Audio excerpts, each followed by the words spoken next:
વાવની પેટા ચૂંટણી પૂરી થઈ ચૂકી છે અને હવે લોકોને રાહ જોવાઈ રહી છે કે પેટીઓ ક્યારે ખુલશે. 23મી તારીખે આ પેટીઓ ખુલશે, પણ શું વાવની અંદર ગુલાબ જે છે એ કમળને કચડશે કે પછી માવજીભાઈના બેગથી કમળ અને ગુલાબ બંનેને ફટકો પડશે?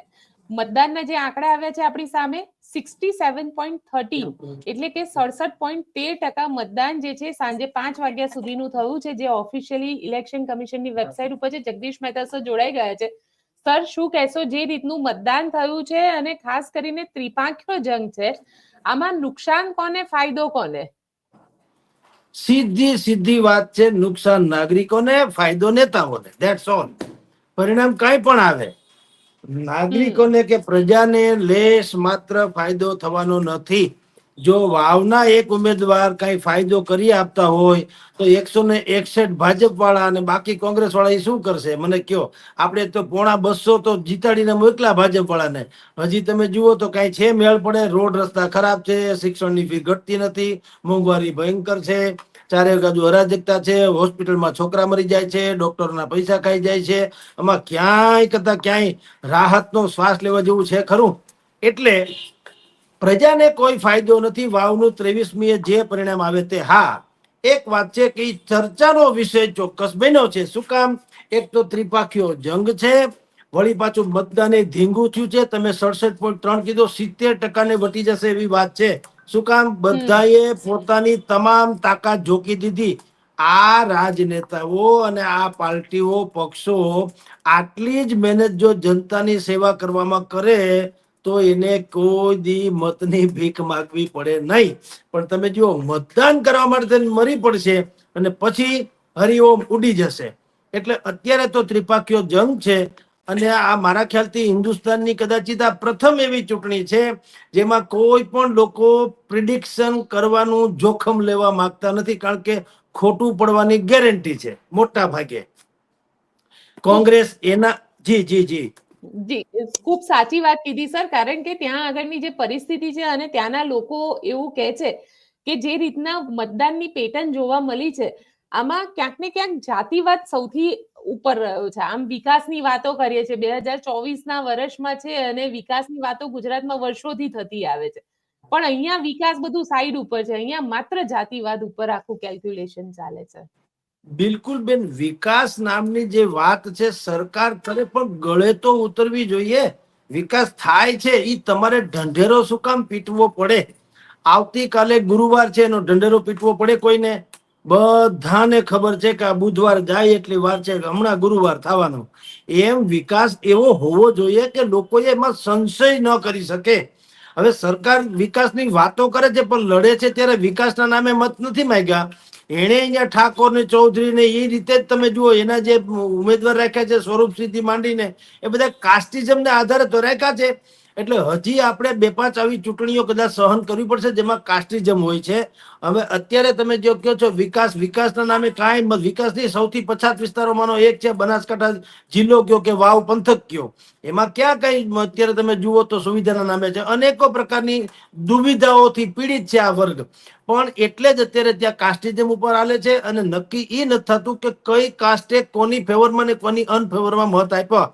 માવજીભાઈ આવ્યા એટલે આ ત્રિકોણીયો જંગ થઈ ગયો અને એ ચારે દિશાઓમાં ચર્ચાને પાત્ર બન્યો.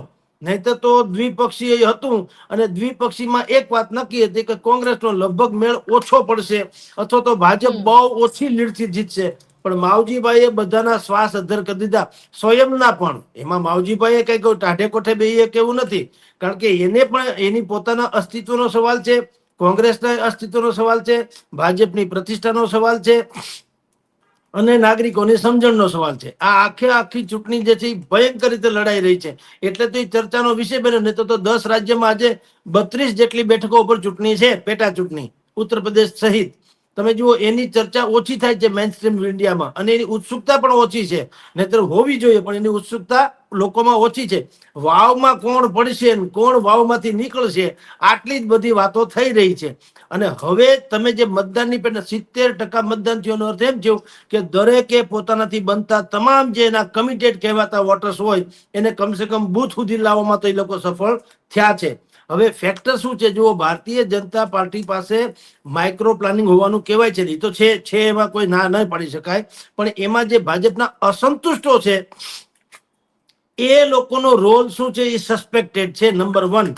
નંબર 2 કે કોંગ્રેસના જે કમિટેડ વોટર્સ છે એને હવે કોંગ્રેસને મત આપવો કે માવજીભાઈને આપવો, કારણ કે એને ખબર છે એ જે કોંગ્રેસના કમિટેડ વોટર્સ છે, દલિતો, અનુસૂચિત જાતિ જનજાતિ, માઇનોરિટીઝ, આ જે એના કમિટેડ વોટર્સ ગણાય છે, એ લોકોની પાસે એક સબળ વિકલ્પ આવ્યો છે. એ લોકો માનતા હોય કે કોંગ્રેસને મત આપવાથી માની લો કે જીતવાના ન હોય તો મત નોટામાં આપો કે કોંગ્રેસમાં આપો, બધું સરખું છે. એના કરતા જો માવજીભાઈ કાઠું કાઢી જતા હોય, જે રીતે અત્યારે હવા ઊભી થઈ છે એ પ્રમાણે, તો એમ થાય ને કે માવજીભાઈને આપીએ એટલે ભવિષ્યમાં કેવા થાય કે ભાઈ, અને બીજું એ તો કમિટેડ હોય જ, આમાં મત કઈ સ્વયંભૂ પડતા નથી હોતા. ત્યાં દરેક લોકો દાવો કરતા હોય છે, જેમ કે હું કહી શકું, ધારો કે હું માવજીભાઈને કહું કે મેં 1000-1500 મત નખાવ્યા ને હું એના પુરાવા વગેરે આપું, તો માવજીભાઈ જીતે તો ભવિષ્યમાં મારું ધ્યાન રાખે ને હું માવજીભાઈની પાસેથી કાંઈ પણ ઓફર કરાવી શકું.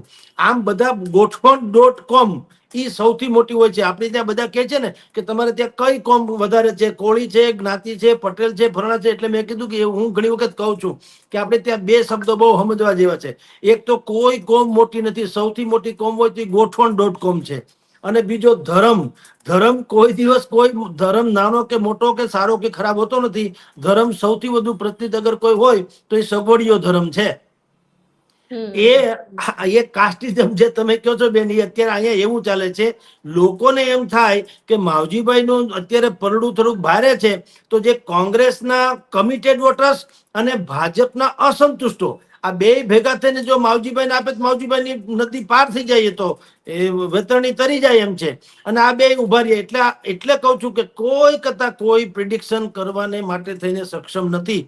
હા, દેવાંશી બેને કીધું, એક મેં સાંભળ્યું હતું દેવાંશી બેને, કે હું માનું છું કે માવજીભાઈની ફેવરમાં આટલું બધું વાતાવરણ જેટલું કહેવામાં આવે છે એટલું નથી એમ, એટલે એનો અંદેશો હતો કે લગભગ નહીં જીતે.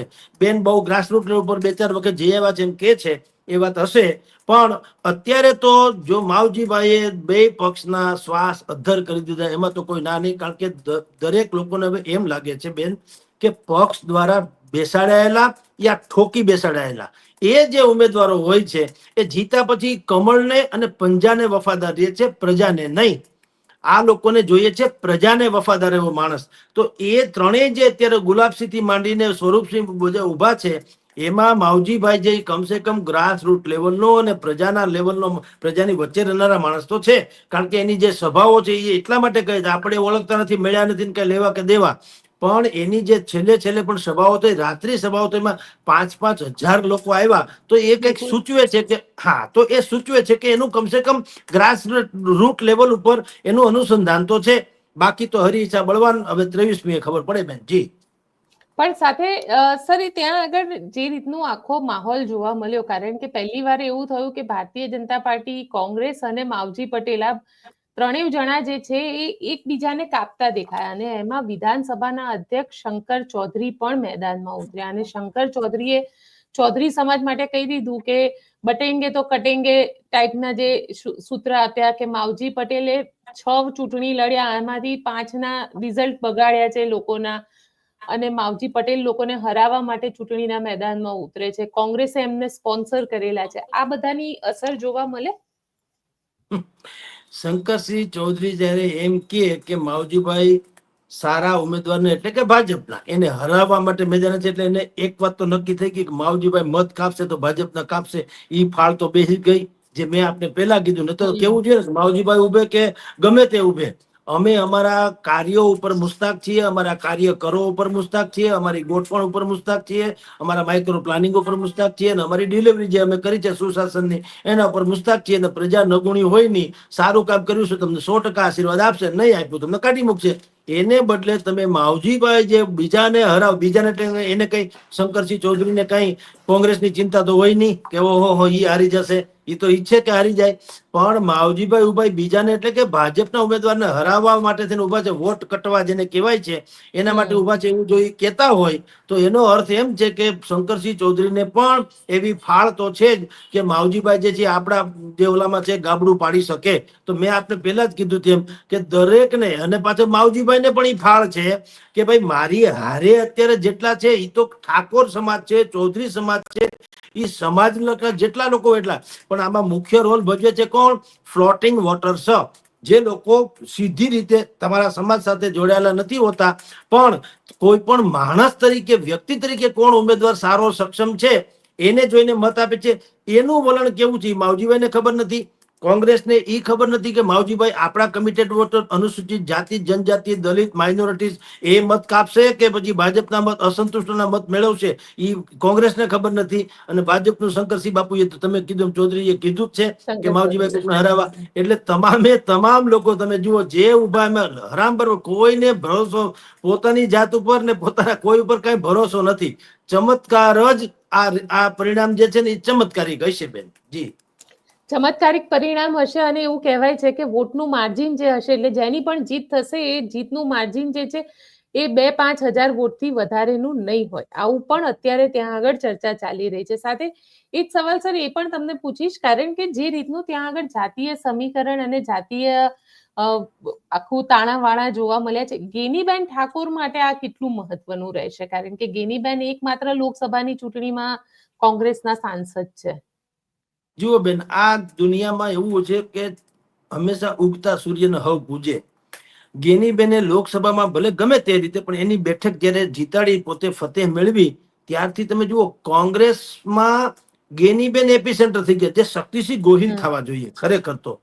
એને બદલે અત્યારે શક્તિસિંહ ગોહિલ એક કોર રહી ગયા, એના કહેવાતા સ્ટાર પ્રચારકો એક કોર રહી ગયા, એના રણનીતિકારો એક કોર રહી ગયા, એના પ્રભારીઓ એક કોર રહી ગયા, એના કાર્યકરો એક કોર રહી ગયા, બધે ગેનીબેન ગેનીબેન, બીજી કોઈ વાત નહીં.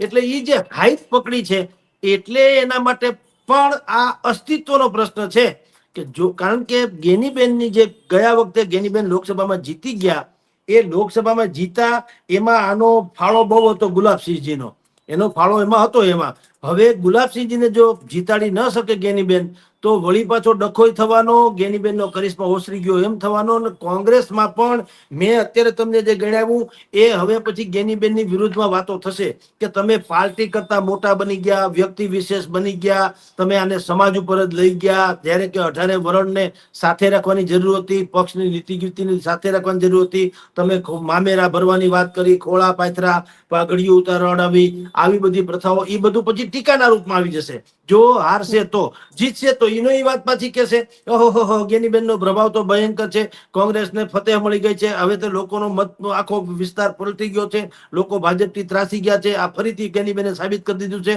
હવે કોંગ્રેસ માટે આશાનું કિરણ છે. આમ ટૂંકમાં બોલવું હોય તો બધું બોલી શકાય, એ ટાઈપની આ ચૂંટણી છે. એટલે 23 તારીખ સુધી ગમે એ બોલે, કોઈ ખોટોય ન પડે, ગમે એ બોલે કોઈ સાચોય ન પડે. પણ ગેનીબેનની જે તમે પ્રશ્ન કર્યો, ગેનીબેનની પણ અસ્તિત્વનો પ્રશ્ન છે, અલ્પેશ ઠાકોરના પણ રાજકીય અસ્તિત્વનો પ્રશ્ન છે, શંકરસિંહ ચૌધરીના અસ્તિત્વનો પ્રશ્ન છે, CR પાટીલના માઇક્રો પ્લાનિંગનો અસ્તિત્વનો છે. બે ઉમેદવારો જે ઉભા છે એને તો કાંઈ છે નહીં. એ તમે જુઓ ચર્ચા, તમે જુઓ ઉમેદવારની ઓછી થઈ રહી છે કે ભાઈ ગુલાબસિંહ છે કે ભાઈ સ્વરૂપસિંહ છે કે નહીં. વાત કોની થઈ? સૌથી વધુ ચર્ચાસ્પદ અગર કોઈ વ્યક્તિ વિશેષ રહ્યા હોય તો એ ગેનીબેન રહ્યા છે અને માવજીભાઈ રહ્યા છે. તમે જુઓ પક્ષના, કોંગ્રેસ ભાજપના ઉમેદવારો કરતા પણ વિશેષ આ બંનેનો વધારે પડતો ચર્ચામાં રહ્યા છે. એટલે સરવાળે તમને કહું તો આ બધા તમે જે અસ્તિત્વ કીધું શંકરસિંહ ચૌધરી સહિતનાનું, તમે વિચાર કરો બેન, વિધાનસભાના અધ્યક્ષ છે, એ બંધારણીય હોદ્દો ગણાય, એને સીધી રીતે ભારતીય જનતા પાર્ટીની ફેવરમાં, બધાને ખબર છે કે એ ભાજપના છે ને ચૂંટાણા બધું સમજ્યા, પણ જયારે તમે એક ચોક્કસ પોસ્ટ ઉપર આવો છો, જેમ કે કોઈ ક્ષત્રિય હોય યા પટેલ હોય યા બ્રાહ્મણ હોય કે સોરી દલિત હોય, આ બધું જ જે હોય, તો એમાં સૌથી વધુ શું થાય, એ જયારે ખાખી વર્દી પહેરે ત્યારે કોઈ હોતા નથી, ત્યારે હંમેશને માટે એ લોકો પ્રજાને વફાદાર રહે છે, કોઈ કોમને નહીં. કારણ કે પછી શપથ એ ટકા લેવામાં આવતા હોય છે. વડાપ્રધાન નરેન્દ્ર મોદી એમ નથી કે હું ભાજપના વડાપ્રધાન છું, એ એમ જ કે હું ભારતનો વડાપ્રધાન છું. આવી રીતે અત્યારે જે શંકરસિંહ ચૌધરી વાળી વાત છે, તો એને પણ એ બંધારણીય હોદ્દા ઉપર હોવાને કારણે એને આવા છીછરા રાજકારણમાં જવું ન જોઈએ. ભાજપે પણ એ ટાળવાની જરૂર હતી, પણ એ ટાળ્યું નથી. એને કારણે તમે જુઓ, એનો અર્થ એમ થયો કે ભાજપને કેટલી હદે એ ફાળ પણ હશે કે આપણે ગમે તે ભોગે ભાઈ હું કેન કુક જીતવું છે, એટલે એ લોકો ત્યાં સુધી પહોંચી ગયા છે. અને શંકરસિંહને પણ એને મેદાને ચૌધરીને મેદાને ઉતાર્યા, જે ખરેખર ઉચિત ન ગણાય, નૈતિક રીતે વાજિબ ન ગણાય. આમ સરવાળે આપને કહું તો બધા જે પોતપોતાની પ્રતિષ્ઠા દાવમાં મૂકી છે. હવે 23મી નાગરિકો શું નક્કી કરે તે, પરંતુ આમાં પણ જે જીત થશે એ મેં તમને કીધું તેમ એ રાજકારણની જીત થશે, પણ નાગરિક કારણ જેને કહી શકાય એની હાર થવાની, કારણ કે એને કોઈ ફાયદો થવાનો છે નહીં બેન. જી.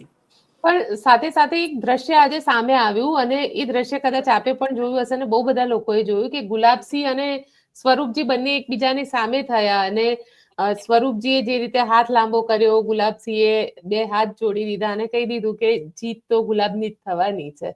એટલે આ એક કોંગ્રેસનો ઓવર કોન્ફિડન્સ તમને નથી લાગી રહ્યો?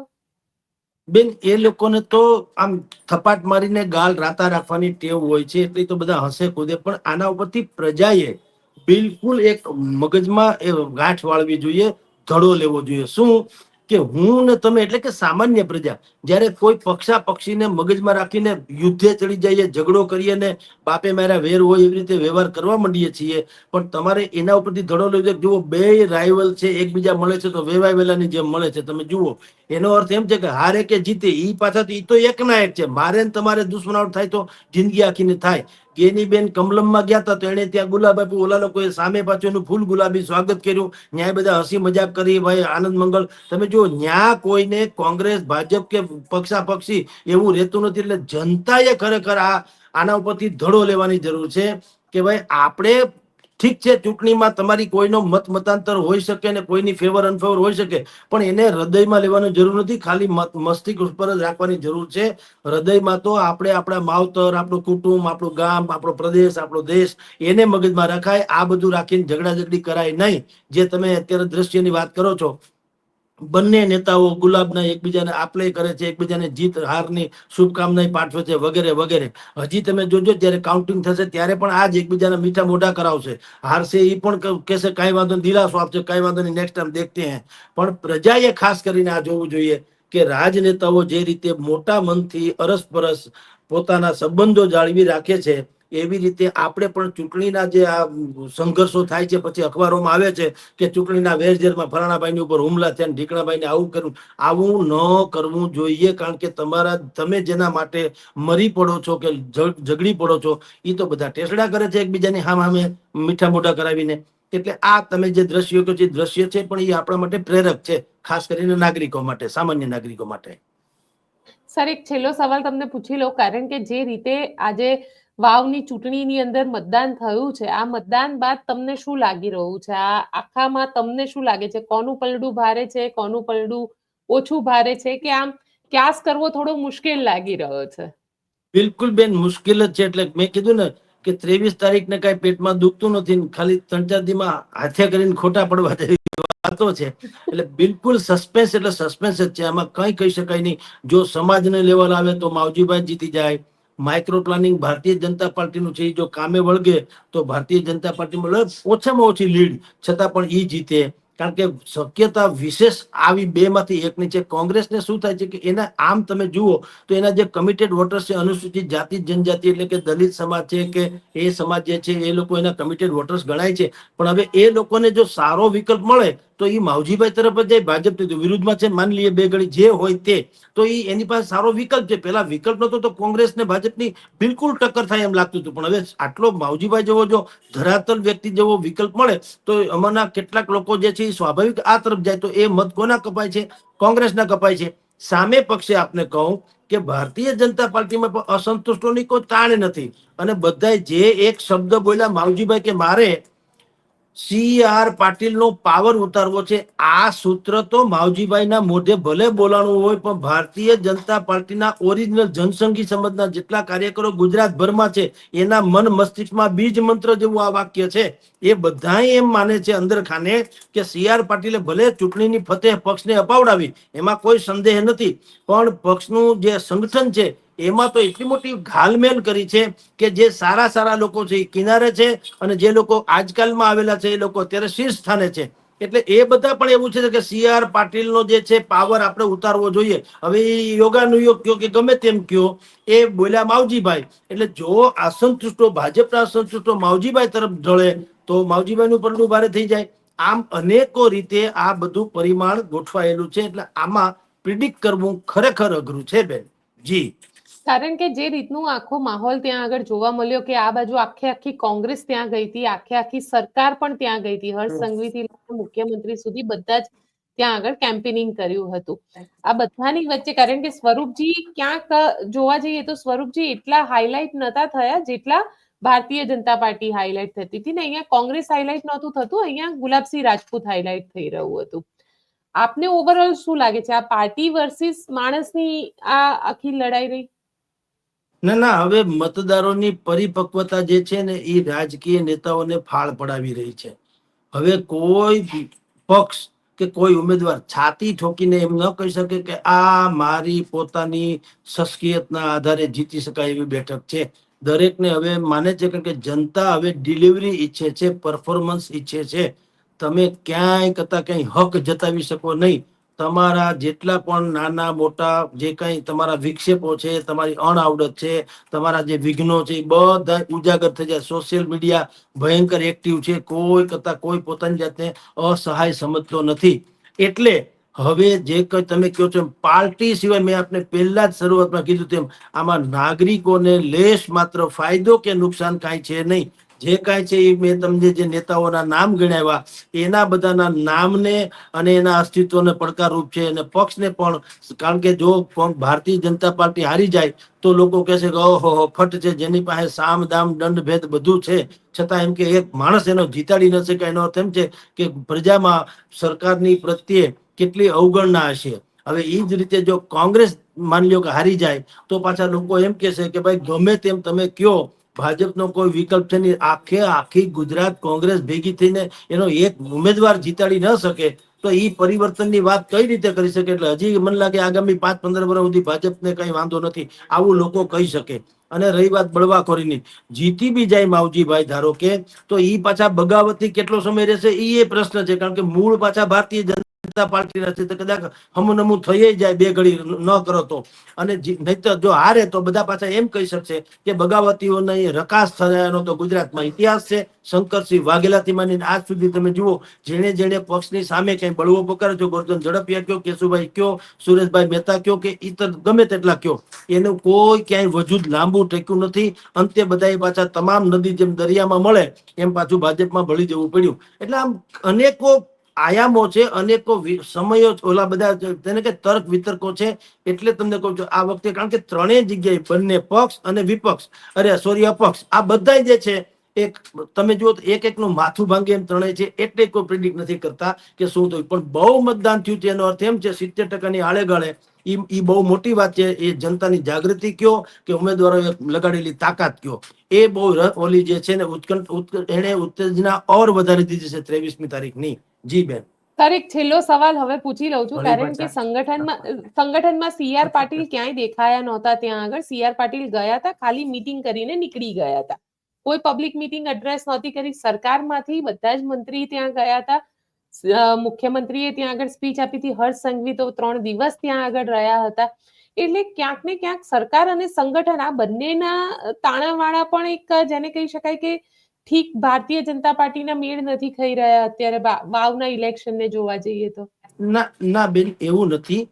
એમાં એવું છે કે જ્યાં સુધી નગર પંચાયતોની ચૂંટણી ડિસેમ્બરમાં પૂરી ન થાય ત્યાં સુધી સી.આર. પાટીલ રૂપાળા જ લાગવાના અને લાગવા પડે એમ છે.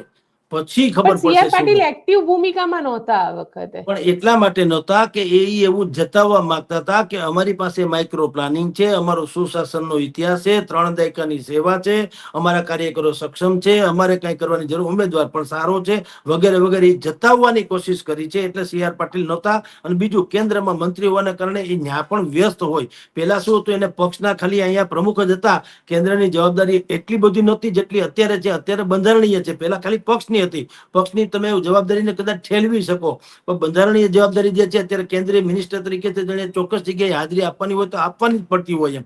એટલે એને નક્કી કર્યું હોય કે ભાઈ હું બહુ ગામડા ખૂંદું અથવા તો બહુ પ્રચાર કરું તો લોકોને એમ લાગે કે ભાઈ એક બેઠક જીતવા સ્વયં આખા અધ્યક્ષે ખૂંદવા પડે ગામડા, તો નબળાઈ કહેવાય. એટલે સ્થાનિક એકમે પણ કીધું હોય ભારતીય જનતા પાર્ટીના કે સાહેબ આપણે આવવાની જરૂર નથી, ભગવાનની દયા છે, બધા જીતી જશો, અમે લોકો બધા સક્રિય છે, વગેરે વગેરે.